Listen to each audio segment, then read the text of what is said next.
First മൊഡ്യൂളിലെ ടേംസിൽ 1.3 romantic and Victorian. അതിലാദ്യം റൊമാൻറ്റിക് പീരീഡിനെ പറ്റി പറയാം. അപ്പം ഇത് നോക്കുമ്പോൾ ഇതിൻ്റെ മുന്നിലുള്ള 1.1ഉം 1.2ഉം ഇല്ലേ, അത് ശരിക്കും മനസ്സിലാക്കണം. എന്നാലേ റൊമാൻറ്റിക് വിക്ടോറിയൻ മനസ്സിലാക്കാൻ വേണ്ടി പറ്റും.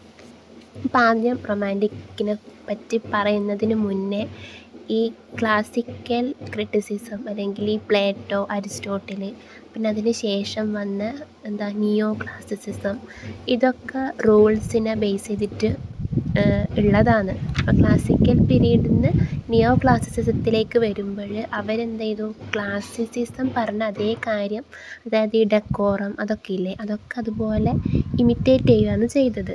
വലിയ ചേഞ്ചൊന്നും ഉണ്ടായിട്ടില്ല.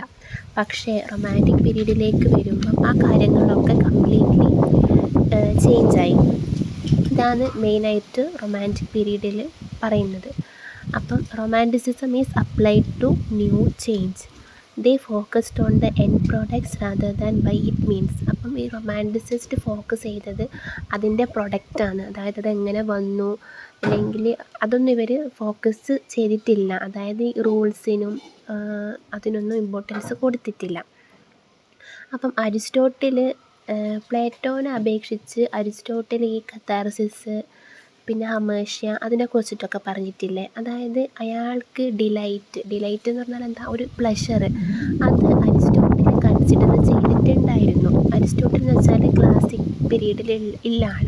പക്ഷേ റൊമാൻറ്റിസിസ്റ്റ് എന്താ പറയുന്നതെന്ന് വെച്ചാൽ ഡിലൈറ്റ് ഉണ്ടാവണം, പക്ഷേ it was achieved not by a mechanical application of rules but by the power of imagination. Imagination എന്ന് പറയുന്നത് ഒരു ഇമ്പോർട്ടൻ്റ് ആയിട്ടുള്ള കോൺസെപ്റ്റാണ് റൊമാൻറ്റിക് പീരീഡിലേക്ക് വരുമ്പോൾ. അപ്പം റൊമാൻറ്റിസിസ്റ്റ് എന്താ പറയുന്നതെന്ന് വെച്ചാൽ ഡിലൈറ്റ് ഉണ്ടാവണം, പക്ഷേ അത് കുറേ മെക്കാനിക്കലായിട്ട് കുറേ റൂൾസൊക്കെ യൂസ് ചെയ്തിട്ടല്ല ഉണ്ടാവേണ്ടത്, പകരം ഇമാജിനേഷനിലൂടെയാണ് എന്നാണ് റൊമാൻറ്റിസിസ്റ്റ് പറഞ്ഞത്.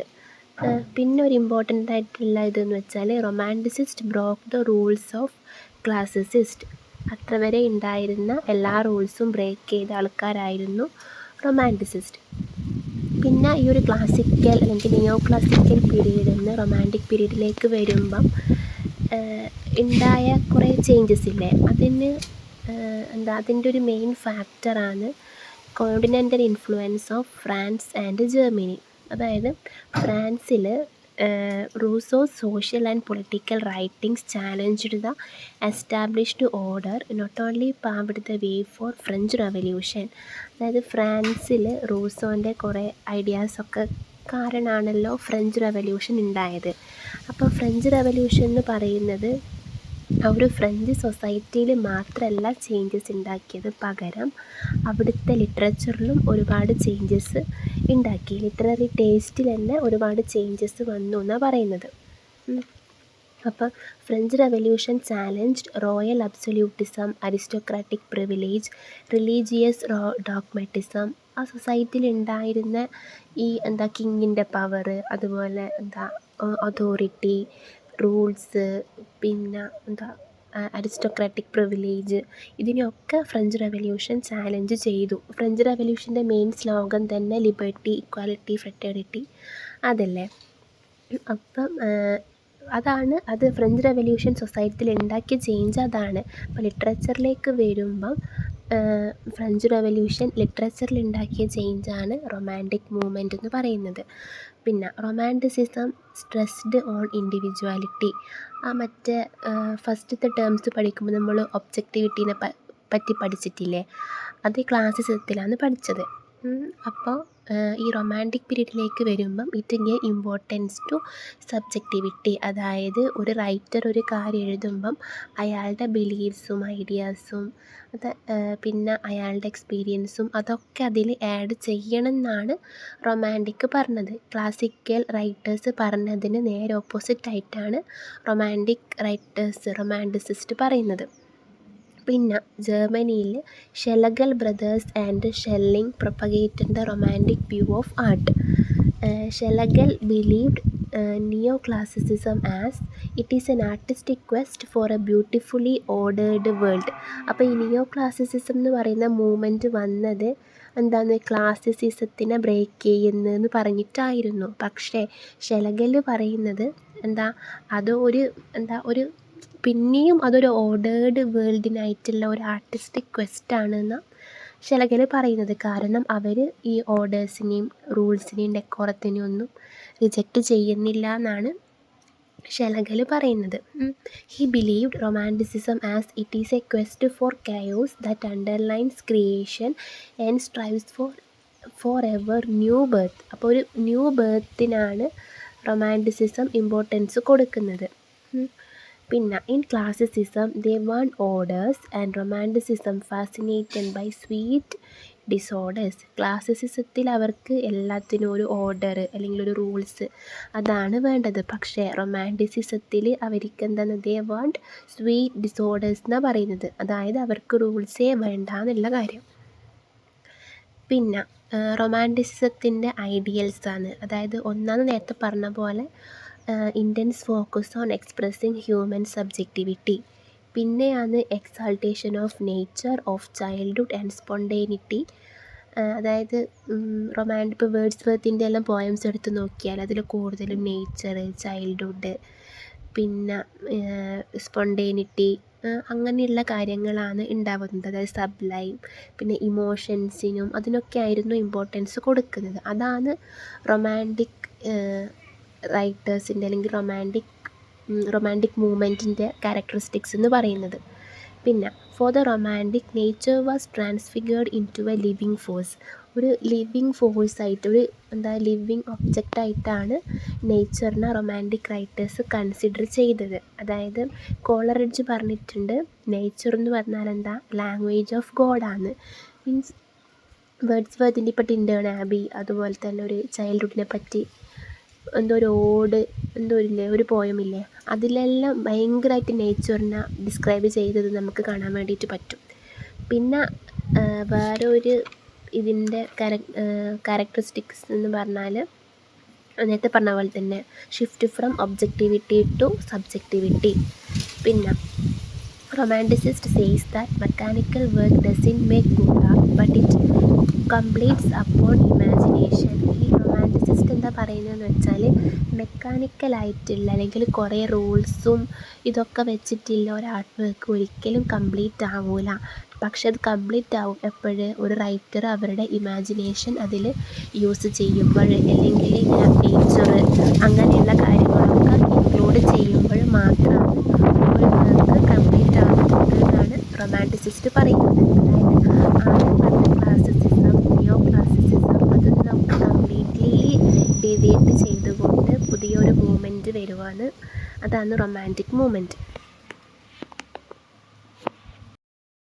അപ്പോൾ ഞാൻ ഈ പറഞ്ഞ ഓഡിയോയിൽ റൊമാൻറ്റിക് പീരീഡായി, ഇമോഷനായി, സ്പോണ്ടേനിറ്റിയായി, ഇതെല്ലാം വേർഡ്സ്വർത്ത് അല്ലെങ്കിൽ റൊമാൻറ്റിക് പോയറ്റ്സ് ഇമ്പോർട്ടൻസ് കൊടുക്കുന്നത് ഇമോഷൻസിനാണ്. സ്പോണ്ടേനിറ്റി ഇതില്ലേ, spontaneous overflow of powerful emotions എന്ന് പറയുന്നത്, അതിൻ്റെ ഒരു സാധനം ഞാൻ അയക്കാം. പിന്നെ ഇൻഡിവിജ്വൽ സബ്ജക്റ്റിവിറ്റിക്കാണ് ഇവർ ഇമ്പോർട്ടൻസ് കൊടുക്കുന്നത് എന്നുള്ളത്. പിന്നെ വരുന്നതാണ് അതിൽ പോയറ്റിക് ഡിക്ഷൻ എന്ന് പറയുന്നത്, അത് വേർഡ്സ്വർത്തിൻ്റെയാണ്. അപ്പോൾ അതിന് മുന്നേ നിയോ ക്ലാസിക്കൽ പോയറ്റിക് ഡിക്ഷൻ എന്താണെന്ന് അറിയണം. അപ്പം നിയോ classical poetic diction was mainly derived from the classical poets. നേരത്തെ പറഞ്ഞു ക്ലാസിക്കൽ പോയറ്റ്സിനെ അതേപടി ഇമിറ്റേറ്റ് ചെയ്ത ആൾക്കാരാണ് നിയോ ക്ലാസിക്കൽ റൈറ്റേഴ്സ് എന്ന് പറയുന്നത്. അവരുടെ അതേ കാര്യങ്ങൾ ഇവർ ഫോളോ ചെയ്തു. അപ്പോൾ ഈ നിയോ ക്ലാസിക്കൽ പോയറ്റ്സും ഈ ക്ലാസിക്കൽ റൈറ്റേഴ്സ് യൂസ് ചെയ്ത ടൈപ്പ് ലാംഗ്വേജും അതുപോലെ ഒരു പെർട്ടിക്കുലർ ഡെക്കോറം അതൊക്കെ ഫോളോ ചെയ്തു. അപ്പം കുറച്ച് നിയോ ക്ലാസിക്കൽ റൈറ്റേഴ്സാണ് സ്പെൻസർ, മിൽട്ടൺ, പിന്നെ ഡോക്ടർ ജോൺസൺ ഇവരൊക്കെ. അപ്പം സ്പെൻസർ ആണെങ്കിൽ ഇയാളൊരു ആർക്കെയിക് ലാംഗ്വേജാണ്. ആർക്കെയിക് എന്ന് പറഞ്ഞാൽ ഇങ്ങനെ പുരാതനമായ ലാംഗ്വേജസ് ഉണ്ടാവില്ലേ, അതാണ് സ്പെൻസർ യൂസ് ചെയ്തത് കൂടുതലായിട്ടും. പിന്നെ മിൽട്ടൺ ആണെങ്കിൽ ഇയാളുടെ റൈറ്റിങ്സിൽ കൂടുതലായിട്ടും അൺകോമൺ വേർഡ്സ് ആൻഡ് ഫ്രേസസ് ആണ് യൂസ് ചെയ്തത്. അപ്പോൾ ഇതെല്ലാം കാണിക്കുന്നത് എന്താ, ഇവരൊക്കെ ഈ ഒരു റൈറ്റിങ്ങിനെ ഭയങ്കര കോംപ്ലക്സ് ആയിട്ടുള്ള അല്ലെങ്കിൽ ഭയങ്കരമായിട്ടൊരു എംബലിഷ്ഡ് ലാംഗ്വേജൊക്കെ യൂസ് ചെയ്ത ആൾക്കാരാണ് എന്നാണ്. പിന്നെ neo classicist considered the pastoral poetry as high. Neo classicist have to avoid common language and high technical terms. ഈ നിയോ ക്ലാസിസിസ്റ്റ് ഇവരുടെ റൈറ്റിങ്സിൽ നിന്ന് കോമൺ പീപ്പിളിൻ്റെ ലാംഗ്വേജൊക്കെ അതേപടി എന്താ അവോയ്ഡ് ചെയ്തു. മീൻസ് ഈ ടൈപ്പ് ആർക്കൈക് ലാംഗ്വേജും അൺകോമൺ വേർഡ്സും ഫ്രേസസും അതൊക്കെയാണ് ഇവർ യൂസ് ചെയ്തത്. പിന്നെ ഇവരെന്താ പറയുന്നതെന്ന് വെച്ചാൽ language should not be neither too simple nor too complex എന്നാണ്. പിന്നെ according to Johnson, neo classical critics in general was the true poetic diction. അപ്പോൾ ഡോക്ടർ ജോൺസൺ പറയുന്നത് ഈ നിയോ ക്ലാസിക്കൽ റൈറ്റേഴ്സിൻ്റെ പോയറ്റിക് ഡിക്ഷൻ, അതായത് ലാംഗ്വേജ്, അവർ പോയം എഴുതാൻ use ചെയ്യുന്ന ലാംഗ്വേജാണ് ട്രൂ പോയറ്റിക് ഡിക്ഷൻ എന്നാണ് ഡോക്ടർ ജോൺസൺ പറയുന്നത്. അതായത് a system of words once refined from the grossness of domestic use. Domestic യൂസിൽ യൂസ് ചെയ്യാത്ത ലാംഗ്വേജാണ് ഇവർ യൂസ് ചെയ്യുന്നത്. അതുപോലെ free from the harshness of terms appropriated to particular arts. അതായത് ഇങ്ങനത്തെ ലാംഗ്വേജസ് ഒന്നല്ല നിയോ ക്ലാസിസിസ്റ്റ് യൂസ് ചെയ്യുന്നത്. അതുകൊണ്ട് തന്നെ ഇവരുടെ ലാംഗ്വേജാണ് ട്രൂ പോയറ്റിക് ഡിക്ഷൻ എന്നാണ് പറയുന്നത്. They used devices to turn the commonplace into the grand. ഇപ്പം നമ്മൾ സാധാരണ ഒരു പോയം എഴുതുമ്പം അത് സിമ്പിളായിരിക്കുമല്ലോ ആൾക്കാർക്ക്. അപ്പോൾ അതിലിങ്ങനെ മെറ്റഫർ, പേഴ്സോണിഫിക്കേഷൻ അങ്ങനെയുള്ള പോയറ്റിക് ഡിവൈസസ് ഒക്കെ യൂസ് ചെയ്യുന്നത് എന്തിനു വേണ്ടിയിട്ടാണ്? അത് കോംപ്ലക്സ് ആക്കാൻ വേണ്ടിയിട്ട് അല്ലെങ്കിൽ ഗ്രാൻഡ് ആക്കാൻ വേണ്ടിയിട്ടാണ്. അപ്പം അതേ കാര്യമാണ് നിയോ ക്ലാസിസിസ്റ്റും ചെയ്യുന്നത്. അപ്പം ഇതാണ് നിയോ ക്ലാസിക്കൽ പോയറ്റിക് ഡിക്ഷൻ എന്ന് പറയുന്നത്. അതായത് നിയോ ക്ലാസിസിസം പീരീഡിലുണ്ടായ അല്ലെങ്കിൽ റൈറ്റേഴ്സ് യൂസ് ചെയ്ത പോയറ്റിക് ലാംഗ്വേജ് എന്ന് പറയുന്നത്. അപ്പം വേർഡ്സ്വർത്തിൻ്റെ പോയറ്റിക് ഡിക്ഷൻ, വേർഡ്സ്വർത്ത് പോയം എഴുതാൻ യൂസ് ചെയ്ത ലാംഗ്വേജ് എന്ന് പറയുന്നത് ഇതിൽ നിന്നും എൻറ്റയർലി ഡിഫറെൻ്റ് ആണ്. അപ്പോൾ വേർഡ്സ്വർത്തിൻ്റെ കൺസെപ്റ്റ് ഓഫ് പോയറ്റിക് ഡിക്ഷൻ എന്ന് പറയുന്നത് ഇതിൽ നിന്നൊക്കെ എൻറ്റയർലി ഡിഫറെൻ്റ് ആണ്. വേർഡ്സ്വർത്ത് പോയറ്റിക് ഡിക്ഷനെ തന്നെ ഡിസപ്രൂവ് ചെയ്തു എന്നാണ് പറയുന്നത്. അപ്പം വേർഡ്സ്വർത്തിൻ്റെ മെയിൻ വർക്കാണ് ലിറിക്കൽ ബല്ലാഡ്സ് എന്ന് പറയുന്നത്. അതിൻ്റെ പ്രിഫേസിൽ അതിൻ്റെ അഡ്വർടൈസ്മെൻറ്റിൽ വേർഡ്സ്വർത്ത് പറഞ്ഞിട്ടുണ്ട്, he adapted the language and conversation of middle and lower class people for the purpose of poetic pleasure. അപ്പോൾ വേർഡ്സ്വർത്ത് എന്താ പറയുന്നത് വെച്ചാൽ ആ ഒരു പോയത്തിൻ്റെ ആ ഒരു പ്ലഷർ കിട്ടാൻ വേണ്ടിയിട്ട് ഇയാൾ കോമൺ പീപ്പിളിൻ്റെ, മിഡിൽ ക്ലാസ് പീപ്പിളിൻ്റെ ലാംഗ്വേജാണ് യൂസ് ചെയ്യുന്നത്. അല്ലാണ്ട് ക്ലാസിസിസ്റ്റ് യൂസ് ചെയ്ത പോലെ ആർക്കൈക് ലാംഗ്വേജും ഡിവൈസസും അതൊന്നുമല്ല ഞാൻ യൂസ് ചെയ്തതെന്ന് വേർഡ്സ്വർത്ത് പറയുന്നുണ്ട്. പിന്നെ ഈ വേർഡ്സ്വർത്തിൻ്റെ മെയിൻ ഒബ്ജക്റ്റീവ് എന്ന് വെച്ചാൽ എന്താ? It was to choose incidents and situations from common life and to relate or describe them throughout as far as possible in a selection of language really used by men. അപ്പം ആ ഒരു ഇയാൾ എന്തായിരുന്നു, common ലൈഫൊന്നും ഇൻസിഡൻസൊന്നും ഇല്ല പിന്നെ കാര്യങ്ങളാണ് ഇയാൾ choose ചെയ്യുന്നത്. എങ്കിലും ഈ വേർഡ്സ്വർത്ത് ഒരു സെലക്ഷൻ ഓഫ് ലാംഗ്വേജ് നടത്തുന്നുണ്ട്.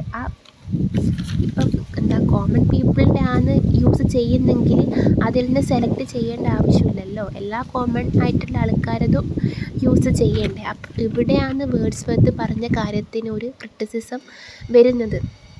അപ്പം അതെന്തെങ്കിലും ആവട്ടെ, ഇയാൾ ഇങ്ങനെയുള്ള ലാംഗ്വേജാണ് യൂസ് ചെയ്തത്.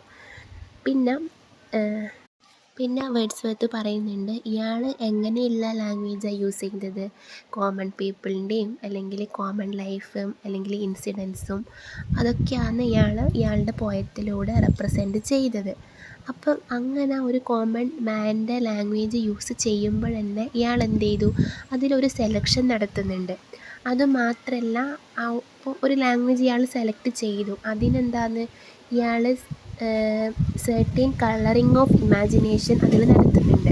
എന്തിനാന്ന് വെച്ചാൽ ordinary things should be presented to the mind in an unusual aspect. ഈ ഓർഡിനറി ആയിട്ടുള്ള തിങ്സിനെ കുറച്ച് ഡിഫറെൻ്റായിട്ട് ഒരു അൺയൂഷ്വൽ ആസ്പെക്റ്റോടെ പ്രസൻറ്റ് ചെയ്യാൻ വേണ്ടിയിട്ട് ഇയാൾ അതിൽ സെർട്ടൻ കളറിങ് നടത്തുന്നുണ്ട് എന്ന് പറയുന്നുണ്ട്. അപ്പം for this purpose he has chosen law and rustic life which are free from all outside influences to convey the personal experiences and feelings in simple and unelaborated experience. Such language is permanent and more philosophical. ഇത് ഞാൻ notes അയക്കാം. സിമ്പിളായിട്ട് പറഞ്ഞാൽ ഇയാൾ common പീപ്പിളിൻ്റെ ലാംഗ്വേജാണ് use ചെയ്യുന്നത്. അപ്പോൾ ഈ കോമൺ പീപ്പിളിൻ്റെ ലാംഗ്വേജ് യൂസ് ചെയ്യുമ്പോൾ തന്നെ അതിൽ സെർട്ടൻ സെലക്ഷൻ നടത്തുന്നുണ്ട്, അതുപോലെ കളറിങ് നടത്തുന്നുണ്ട്. പിന്നെന്താണ്, ഈ ഓർഡിനറി തിങ്സിനെ തന്നെ ഒരു സ്ട്രേഞ്ച് വേയിൽ പ്രസൻറ്റ് ചെയ്യാനും ഇയാൾ ശ്രമിക്കുന്നുണ്ട്. അപ്പോൾ ഇയാൾ എന്താ പറയുന്നതെന്ന് വെച്ചാൽ അങ്ങനെയുള്ള ലാംഗ്വേജാണ് പെർമനൻറ്റ്, അതുപോലെ അങ്ങനെയുള്ള ലാംഗ്വേജാണ് ഫിലോസഫിക്കൽ എന്നാണ് വേർഡ്സ്വർത്ത് പറയുന്നത്. ടോട്ടലി വേർഡ്സ്വർത്ത് എന്താ ചെയ്യുന്നതെന്ന് വെച്ചാൽ നിയോ ക്ലാസിക്കൽ അല്ലെങ്കിൽ നിയോ ക്ലാസിസിസ്റ്റിനെ ക്രിട്ടിസൈസ് ചെയ്യുന്നത്. പിന്നെ വേർഡ്സ്വർത്ത് എന്ത് ചെയ്തു, പേഴ്സോണിഫിക്കേഷനെ ക്രിട്ടിസൈസ് ചെയ്യുന്നുണ്ട്. പേഴ്സോണിഫിക്കേഷൻ എന്ന് പറഞ്ഞാൽ പോയട്രിയിൽ യൂസ് ചെയ്യുന്ന ഒരു പോയട്രിക് ഡിവൈസാണ്. അപ്പോൾ Wordsworth says that his purpose was to imitate and to adopt the very language of men, and surely such personification do not make any natural or regular part of that language. അപ്പോൾ Wordsworth എന്താ പറയുന്നത് വെച്ചാൽ ഇയാളുടെ main purpose എന്ന് പറയുന്നത് പിന്നെ common പീപ്പിളിൻ്റെ ലാംഗ്വേജിനെ അഡോപ്റ്റ് ചെയ്യുക, ഇമിറ്റേറ്റ് ചെയ്യുക എന്നുള്ളതാണ്. അപ്പം അങ്ങനെയുള്ള പേഴ്സോണിഫിക്കേഷനും കാര്യങ്ങളൊക്കെ യൂസ് ചെയ്യുമ്പോൾ എന്താണ് ഇയാളുടെ ആ ഒരു എയിം തന്നെ അവിടെ മാറിപ്പോകില്ലേ. പേഴ്സോണിഫിക്കേഷനൊക്കെ കോമൺ പീപ്പിൾ യൂസ് ചെയ്യുന്ന സംഭവം അല്ലല്ലോ. അതുകൊണ്ട് തന്നെ ഇതിൽ പോയത്തിൽ പേഴ്സോണിഫിക്കേഷൻ യൂസ് ചെയ്യുന്നതിനെ വേർഡ്സ്വർത്ത് ക്രിട്ടിസൈസ് ചെയ്യുന്നുണ്ട്. അതുപോലെ തന്നെ Wordsworth criticises figures of speech. His intention is not to complicate the language. Wordsworth ലാംഗ്വേജിനെ കോംപ്ലിക്കേറ്റ് ചെയ്യാനല്ല ആഗ്രഹിക്കുന്നത്. He is against all the artificiality of language. He believed that the use of periphrasis, inversion, antithesis and other devices which were so frequently repeated by bad poets that they began to arouse disgust rather than pleasure. അതായത് ഇങ്ങനെയുള്ള പെരിഫ്രാസിസ്, inversion, ആൻറ്റിതെസിസ് അങ്ങനെയുള്ള figures of സ്പീച്ചൊക്കെ use ചെയ്യുന്നത് bad പോയറ്റ്സാണ്. നല്ല പോയറ്റ്സൊന്നും ഇങ്ങനെയുള്ള കാര്യങ്ങളൊന്നും പോയത്തിൽ use ചെയ്യൂല. ഇങ്ങനെയുള്ള കാര്യങ്ങൾ പോയറ്റ്സ് യൂസ് ചെയ്യുന്നതിലൂടെ അവർ റീഡേഴ്സിൽ അല്ലെങ്കിൽ ഓഡിയൻസിൽ ഒരു ഡിസ്ഗസ്റ്റാണ് ഉണ്ടാക്കുന്നത്, പ്ലഷറല്ല എന്നാണ് വേർഡ്സ്വർത്ത് പറയുന്നത്. Wordsworth points out that language of poetry cannot differ materially from that of prose. അതായത് വേർഡ്സ്വർത്ത് പറയുന്നത് പോയട്രീൻ്റെ ലാംഗ്വേജും പ്രോസിലെ ലാംഗ്വേജും തമ്മിൽ വലിയ വ്യത്യാസമൊന്നുമില്ല എന്നാണ്. അപ്പോൾ ഇത്ര പോരെ പറഞ്ഞ ഓഡിയോയിൽ വേർഡ്സ്വർത്തുമായി അയാളുടെ പോയറ്റിക് ഡിക്ഷനുമായി. അടുത്തതാണ് സിലബസിലുള്ളത് debate on metre in poetry എന്ന് പറയുന്നത്. അപ്പോൾ കഴിഞ്ഞ ഓഡിയോ പറഞ്ഞ് എൻ്റെ ചെയ്തത് വേർഡ്സ്വർത്ത് എന്താ പറയുന്നതെന്ന് വെച്ചാൽ പോയട്രിയും പ്രോസും രണ്ടിൻ്റെ ലാംഗ്വേജ് തമ്മിൽ വലിയ ഡിഫറൻസ് ഇല്ല എന്ന് ആണ്. പക്ഷേ വേർഡ്സ്വർത്ത് പറയുന്നത് പിന്നെ says that there should be no difference between the language of prose and poetry except meter. Metre consider ചെയ്യുമ്പോൾ പോയട്രീൻ്റെ ലാംഗ്വേജും പ്രോസിൻ്റെ ലാംഗ്വേജും തമ്മിൽ ഡിഫറൻസ് ഉണ്ട് എന്നാണ് വേർഡ്സ്വർത്ത് പറയുന്നത്. അതായത് രണ്ടും തമ്മിൽ രണ്ടിൻ്റെ ലാംഗ്വേജ് തമ്മിൽ വലിയ വ്യത്യാസമൊന്നുമില്ല എക്സെപ്റ്റ് മെട്രിക്കൽ കോമ്പോസിഷൻ. പിന്നെ വേർഡ്സ്വർത്ത് ആദ്യം പറഞ്ഞു എന്താണ് കോമൺ പീപ്പിളിൻ്റെ ലാംഗ്വേജാണ് ഇയാൾ യൂസ് ചെയ്യുന്നത് എന്നത്. അതായത് റൂൾസും അതിനെയൊക്കെ ഒപ്പോസ് ചെയ്യുന്നു, റിജക്റ്റ് ചെയ്യുന്നു, ഡെക്കോറം അതിനൊക്കെ. പക്ഷേ അതേ സമയത്ത് വേർഡ്സ്വർത്ത് ആ ഒരു സെലക്ഷൻ ഓഫ് ലാംഗ്വേജിനെ റെക്കമെൻഡ് ചെയ്യുന്നുണ്ട്. ഇപ്പം കോമൺ പീപ്പിളിൻ്റെ ലാംഗ്വേജാണ് യൂസ് ചെയ്യുന്നെങ്കിലും അതിൽ നിന്ന് ഒരു ട്രൂ ടേസ്റ്റ് ഉള്ള ഇത് നമ്മൾ സെലക്ട് ചെയ്യണം. അതുപോലെ അതിലുള്ള വൾഗാരിറ്റി, അതുപോലെ മീൻനെസ് ഓഫ് ഓർഡിനറി ലൈഫ് അതൊക്കെ ഒഴിവാക്കണമെന്നും വേർഡ്സ്വർത്ത് പറയുന്നുണ്ട്. അപ്പം കോമൺ പീപ്പിളിൻ്റെ ലാംഗ്വേജ് യൂസ് ചെയ്യുന്നെന്ന് പറയുമ്പം വേർഡ്സ്വർത്ത് ഇങ്ങനെ പറയാൻ പാടില്ലല്ലോ, എന്താ അത് വൾഗറാണെന്നും കൂടിയല്ലേ വേർഡ്സ്വർത്ത് ഇവിടെ പറഞ്ഞത്. അപ്പം ആ ഒരു കാര്യം കൂടി വേർഡ്സ്വർത്ത് പറഞ്ഞ അതിലുണ്ട്. Wordsworth's original object that the distinction lies not only in meter but also in the choice of words and phrases. He also said that language must be chosen judiciously, must necessarily be dignified and varied, and alive with metaphors and figures. How then Wordsworth's way of poetic diction different from that against which he protests? ഈ ക്വസ്റ്റ്യനില്ലേ, how then Wordsworth way of poetic diction different from that against which he protest. ഇതാണ് ഞാൻ പറയുന്ന ആ ഒരു നേരത്തെ പറഞ്ഞിട്ടില്ലേ ആ ഒരു ക്വസ്റ്റ്യൻ എന്ന് പറയുന്നത്. അതായത് ഇയാൾ കോമൺ പീപ്പിളിൻ്റെ ലാംഗ്വേജ് യൂസ് ചെയ്യണമെന്ന് പറയുന്നുണ്ട്, പിന്നെ ഇയാൾ തന്നെ പറയുന്നുണ്ട് എന്താണ് സെലക്ട് ചെയ്യണം, അതിലുള്ള വൾഗാരിറ്റി, മീൻനെസ് ഓഫ് ഓർഡിനറി ലൈഫൊക്കെ ഒഴിവാക്കണം, പിന്നെന്താ language should be chosen judiciously എന്നൊക്കെ ഇയാൾ തന്നെ പിന്നെയും പറയുന്നുണ്ട്. അപ്പോൾ നമുക്ക് ചോദിക്കാം, വേർഡ്സ്വർത്ത് ക്ലാസിക്കൽ ക്രിറ്റിസിസത്തിന് ഒപ്പോസ് ചെയ്യുന്നത് എന്ന് എങ്ങനെ നമുക്ക് പറയാൻ വേണ്ടി പറ്റില്ല? അവിടെ ഇയാൾ ഒരു റൂളല്ലേ കൊണ്ടുവരുന്നത് എന്ന് പറയാം എന്നാണ് പറയുന്നത്. പിന്നെ Rene Wellek says that actually Wordsworth ends in good neo classicism. അതാണ് പോയിന്റ്. അതായത് റെനെ വെല്ലക് എന്ന് പറയുന്ന ഒരാൾ വേർഡ്സ്വർത്തിനെ ക്രിട്ടിസൈസ് ചെയ്യുന്നത്. വേർഡ്സ്വർത്ത് പറഞ്ഞ് ലാസ്റ്റ് എന്താ നിയോ ക്ലാസിസിസം ഒരു റൂൾ തന്നെയാണ് കൊണ്ടുവരുന്നത്. അതുകൊണ്ട് തന്നെ Wordsworth ends in good neo classicism, ഒരു തരം മോക്ക് ചെയ്തുകൊണ്ട് വേർഡ്സ്വർത്തിനെ മോക്ക് ചെയ്തുകൊണ്ട് പറയുകയാണ് ചെയ്യുന്നത്. പിന്നെ വേർഡ്സ്വർത്തിൻ്റെ ഗ്രേറ്റസ്റ്റ് പോയംസായ Tintern Abbey, the immortality ode, the solitary reaper are not written in a selection of language really used by men. പിന്നെ വേർഡ്സ്വർത്തിൻ്റെ കൺസെപ്റ്റ് ഓഫ് പോയട്രി.